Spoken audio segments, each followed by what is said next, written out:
Let's have a look here. Let's see how this goes. This is the nativity scene. I don't know if you can tell from this angle, but one thing's missing. It's the baby Jesus, right? Kind of a sign of the times, maybe.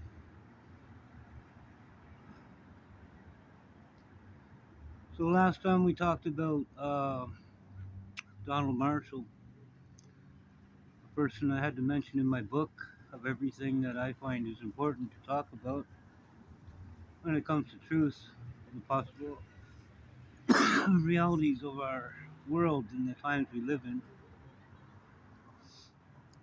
There's another man I mentioned in my book, and that is Ron Wyatt. And his discoveries happen to do with all this stuff right here behind me. You know, Jesus is the actual reason for the season called Christmas, not Santamas. And while Saint Nick may have been a real person, uh, there is some relevance to the story of Rudolph. You're looking at him. Turns out many things of these inspired stories that are not true are in fact true. They're a reflection of us, sometimes individual, sometimes collectively. Anyway, I want to focus on Ron Wyatt, and if you're not familiar with the story of the birth of the Lord, I suggest look it up, right? It's in the Bible, easily accessible on your phone. No reason to wait for someone else to do it for you when you can easily check it out yourself. But yeah, Ron Wyatt found many of the evidences in the Bible that would prove that it's true, regardless of what we want to believe. The evidence is there, so if you don't believe, then you're doing yourself an injustice, really.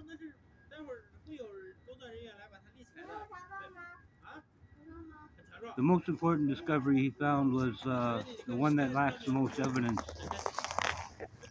Just as Donald Marshall had spoke of things that I can't prove, Ron Wyatt too has some claims that he made. The most important being having found the Ark of the Covenant beneath the place where Jesus was crucified, within the mount, the place of the skull. It was put there 200 years prior. I'm not sure if it was a man named Joseph or Joshua. You could look it up. It was when Babylonians, I believe, took out Israel in the last uh, abduction of the people where they were taken prisoners. He was warned by the Spirit to take it and to hide it in that place, and so he did. Then, as I said, Ron Wyatt, in his lifetime, he's passed now. Rest in peace, Ron. I'll see you one day soon.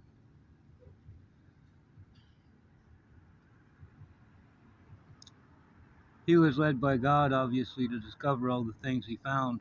Otherwise, how could one man find so many things in a lifetime? He'll tell you himself if you look at the information that is available within my information. But aside from finding the Ark of the Covenant, he claims that Jesus' blood was found on the mercy seat. Look at it to understand how that transpired. But the importance is that it's there, and it's in the opposite place where the ancient sacrifices' blood was sprinkled, exactly where it's meant to be. And it says as much in Scripture, even though it may seem like a concept the way that it's written, but it actually happened literally. Now, the claim that I can't prove that he made, but I believe it will be presented to the world before too long, is that the blood was analyzed, and it came back with a chromosome count. Much like myself, Ron's not a professional in his field, but he knew enough to know that dead blood doesn't have a chromosome count. So he asked the lab to reanimate the blood, a process which takes 3 days, interestingly enough.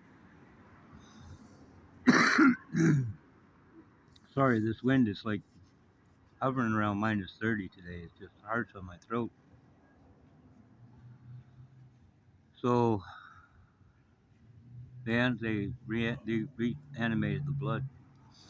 That 3 days that it takes to do so is no coincidence. There are no coincidences. Same time it took Christ to rise from the grave, right? And he says that, yeah, they were able to reanimate it. It's not dead blood. His blood is very much alive. And so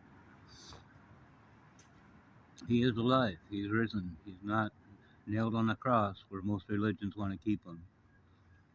He's in a position of power in heaven, petitioning for us now as we speak. In fact, he's in us, those who believe. Um, if you have enlightenment, you realize that when it talks about the second coming, it's talking about us and it's talking about now.